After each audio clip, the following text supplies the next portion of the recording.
Good morning students. मैं Jyoti Katpal, Chaudhary Motaram Meel memorial college of education 5 NRD Nirvana Suratgarh से class B.Ed second year का paper first है gender, school and society. जैसा कि आप सबको विदित है कि आज ऑनलाइन क्लास का प्रथम दिन है। जैसा कि हम सब जानते हैं कि कोरोना महामारी की वजह से महाविद्यालय में कक्षाओं का आयोजन नहीं किया जा सकता, इसीलिए महाविद्यालय के प्राचार्य के आदेशानुसार आज ऑनलाइन क्लास का शुभारंभ किया जा रहा है। आप सभी को हार्दिक शुभकामनाएं। तो ऑनलाइन क्लास की प्रथम दिन में हम यूनिट फर्स्ट से स्टार्ट करेंगे। यूनिट फर्स्ट का टॉपिक है जेंडर। आज हम जेंडर के बारे में विस्तार से चर्चा करेंगे। आज का हमारा टॉपिक है जेंडर। तो सबसे पहले हम बात करते हैं कि जेंडर क्या होता है। जेंडर के अंतर्गत जेंडर की अवधारणा पर चर्चा करेंगे। जेंडर की अवधारणा,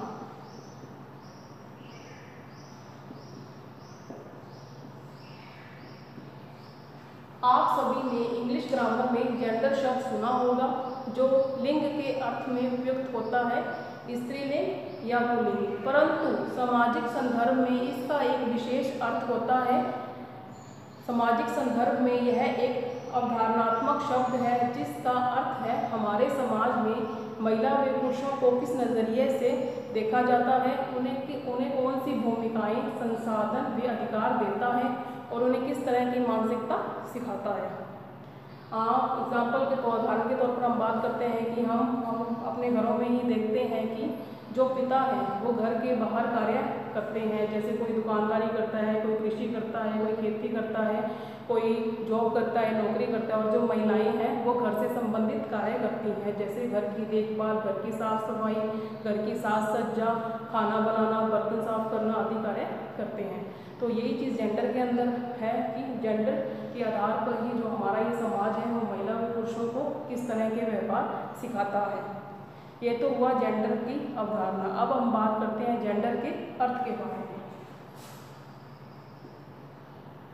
जेंडर का अर्थ, जेंडर का अर्थ है समाज में महिला व पुरुषों की सामाजिक व सांस्कृतिक स्थिति।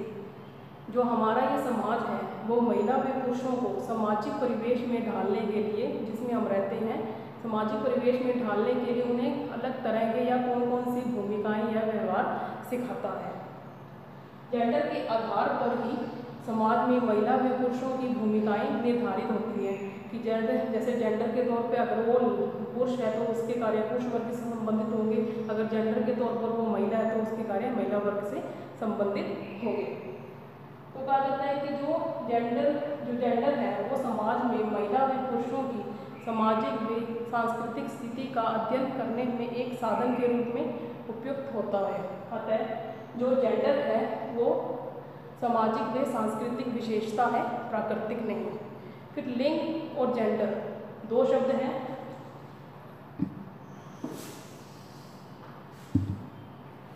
लिंग और जेंडर, लिंग और जेंडर में अंतर होता है। जो लिंग है वो प्राकृतिक है, जो आमतौर पर शारीरिक होता है, जैसे कि बॉडी लैंग्वेज से, बॉडी स्ट्रक्चर से पता चलता है कि वो लड़का है या लड़की, अर्थात पुरुष है या महिला है। परंतु जो जेंडर है वह सामाजिक है, जिसका संबंध पुरुषोचित व स्त्रीोचित गुण व्यवहारों व भूमिकाओं से होता है। समय व स्थान के अनुसार ये पुरुषोचित या स्त्रीोचित जो गुण, व्यवहार या भूमिकाएं हैं वो परिवर्तित होती रहती हैं। कि जैसे हम देखते हैं कि जो भी कई स्थानों पर ऐसा होता है कि जो महिला वर्ग है वो पुरुष वर्ग के कार्य कर रही है, जैसे बाहर नौकरी कर रही है, और जो पुरुष वर्ग है वो महिला वर्ग के कार्य कर रहा है, जैसे घर से संबंधित कार्य, खाना बनाना या घर की साफ सफाई कर रहा है। तो बोला जाता है कि समय और स्थान के अकॉर्डिंग जो ये गुण है, पुरुषोचित गुण है या व्यवहार है, वो परिवर्तित होते रहते हैं। अब लिंग और जेंडर की जगह पर हम दो नए शब्द उपयुक्त करते हैं। लिंग के लिए प्राकृतिक लिंग और जेंडर के लिए सामाजिक लिंग शब्द को उपयुक्त करते हैं। लिंग के लिए कौन सा? लिंग के लिए प्राकृतिक लिंग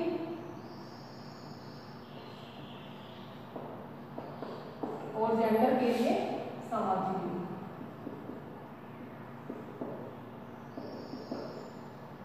ये दोनों जो शब्द है प्राकृतिक लिंग और सामाजिक लिंग, ये जेंडर और लिंग दोनों से बेहतर शब्द हैं क्योंकि इसके द्वारा इन दोनों का जो अंतर है वो स्पष्ट होता है।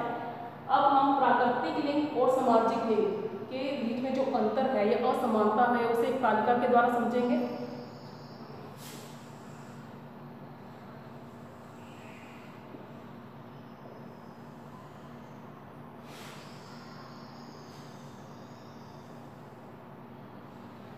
जो प्राकृतिक लिंग है वो प्राकृतिक होता है और जो प्राकृतिक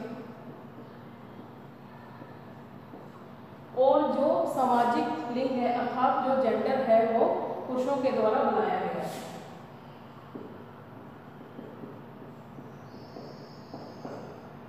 जो प्राकृतिक लिंग है वो शारीरिक होता है, जो शरीर रचना में स्पष्ट रूप से दृष्टिगोचर होता है, शारीरिक। और जो सामाजिक है उसका संबंध पुरुषोचित व स्त्रीयोचित लिंग, पुरुषोचित गुण, व्यवहारों व भूमिकाओं से होता है। पुरुषोचित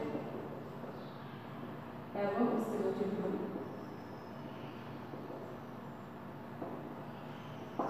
जो प्राकृतिक लिंग है वो स्थायी होता है, समय परिस्थिति के अकॉर्डिंग परिवर्तित नहीं होता है, स्थायी होता है। और जो सामाजिक लिंग अर्थात जो जेंडर है वो परिवर्तनशील होता है, जो समय, स्थान व संस्कृति के अनुसार परिवर्तित होता है। परिवर्तनशील जो जेंडर है वो परिवर्तनशील होता है। ठीक है। जो प्राकृतिक लिंग है वो आमतौर पर यह सामान्यता स्थायी होता है। जैसे जो नर है वो नर रहेगा, जो मादा है वो मादा रहेगी। परंतु जो जेंडर है इसको जेंडर समाजीकरण की प्रक्रिया के अंतर्गत परिवर्तित किया जा सकता है। जेंडर समाजीकरण की जो प्रक्रिया है उसके बारे में हम आगे चर्चा करेंगे। अब हम बात करते हैं जेंडर की परिभाषाओं के बारे में।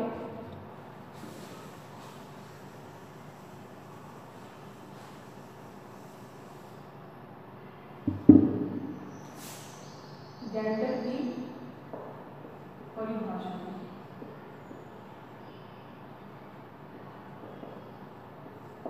यहाँ पर जेंडर की दो परिभाषाएं दी गई हैं। एक तो है प्रोफेसर एस.के. दुबे और दूसरी है श्रीमती आर.के. शर्मा के अनुसार। तो पहले बात करते हैं प्रोफेसर एस.के. दुबे के अनुसार। जो प्रोफेसर एस.के. दुबे हैं वो ये कहते हैं कि जेंडर का आशय लिंग वर्गीकरण या विभाजन की उस स्थिति की ओर संकेत करता है जिसमें स्त्री पुरुष की असमानता को सामाजिक, जैविक तथा अन्य धार्मिक आधारों पर व्यक्त किया जाता है। अब है श्रीमती आर.के. शर्मा। श्रीमती आर.के. शर्मा के अनुसार जो श्रीमती आर.के. शर्मा है वो ये कहती हैं कि लैंगिक विभाजन को व्यक्त करने, जो जेंडर है वो लैंगिक विभाजन को व्यक्त करने की प्रक्रिया है जिसमें सामाजिक, जैविक तथा विविध आधारों पर प्रस्तुत किया जाता है तथा विविध आधारों पर ही इनके कार्य तथा व्यवहारों में परिवर्तन होता है। अर्थात जो मनुष्य, जो लड़कियों, जो महिलाओं के कार्य और पुरुषों के कार्यों में अंतर होता है। ये तो होगी इनकी डेफिनेशन। जैसा कि मैंने आपको पहले भी क्लास में बोला है, जब भी हम डेफिनेशन लिखते हैं तो उसका संक्षेप लिखना अत्यंत आवश्यक है। तो यहाँ पर भी हम वैसे ही करेंगे। उपरोक्त विवेचन या संक्षेप रूप में कहा जा सकता है कि जेंडर समाज में महिला व पुरुषों की सामाजिक व सांस्कृतिक स्थिति की ओर संकेत करता है। ये तो हुआ जेंडर। हम अपने जेंडर की अवधारणा के बारे में भी चर्चा कर ली, जेंडर के अर्थ के बारे में भी और जेंडर की परिभाषाओं के बारे में। अब हम बात करते हैं जेंडर के समाजीकरण के बारे में।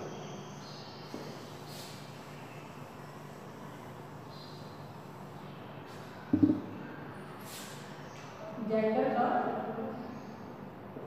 समाजीकरण।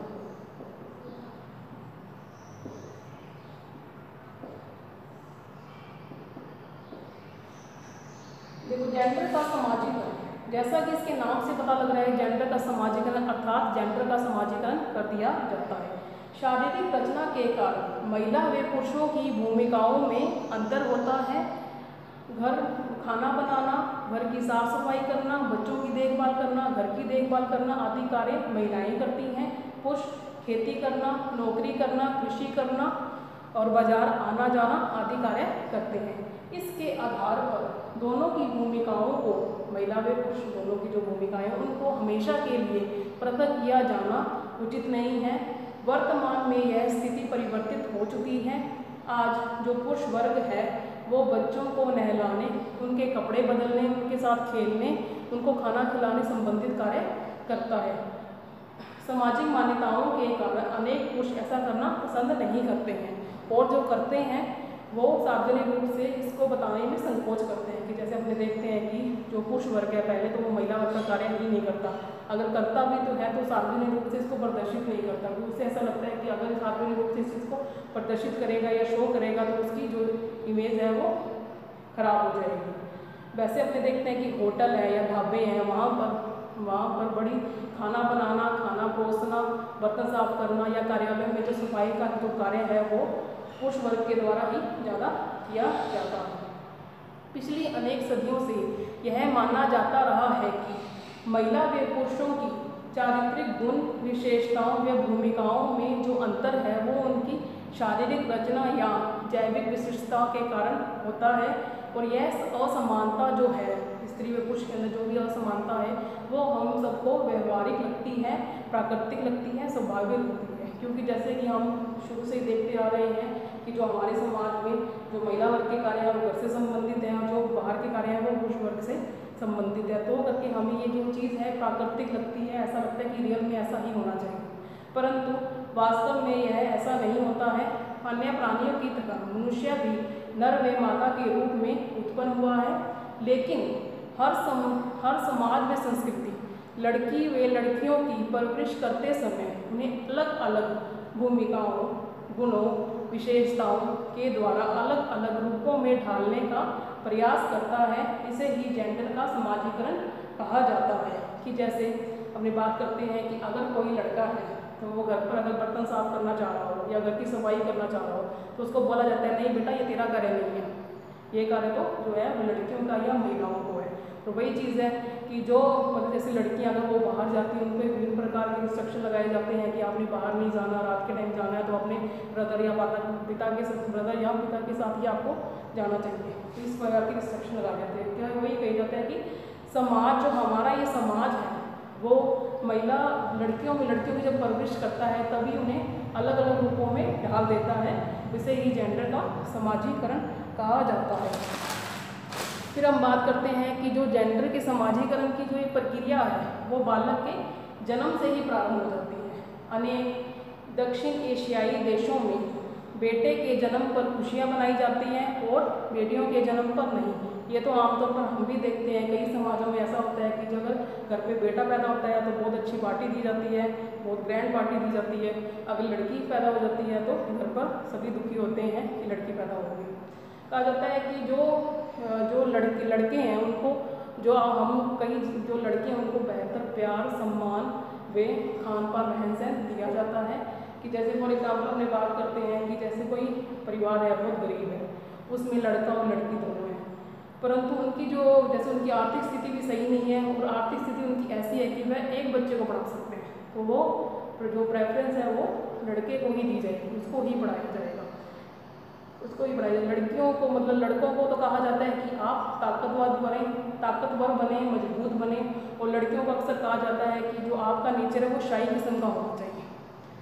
कहते हैं कि ना तो लड़कों के शरीर में ऐसा कुछ होता है कि वो लड़कियों के कार्य कर सके, ना ही लड़कों के शरीर में ऐसा कुछ होता है कि वो लड़कियों की तरह कार्य ना कर सके। ना तो लड़कियों के शरीर में ऐसा कुछ है कि वो पेड़ पर नहीं चढ़ सकती, और ना ही लड़कों के शरीर में ऐसा कुछ होता है कि वो गुड़ियों से खेलने या अपने भाई बहनों को संभालने से रोकता है। जो ये अंतर है ना वो जेंडर के द्वारा बनाए गए हैं, जो कि सांस्कृतिक और सामाजिक है।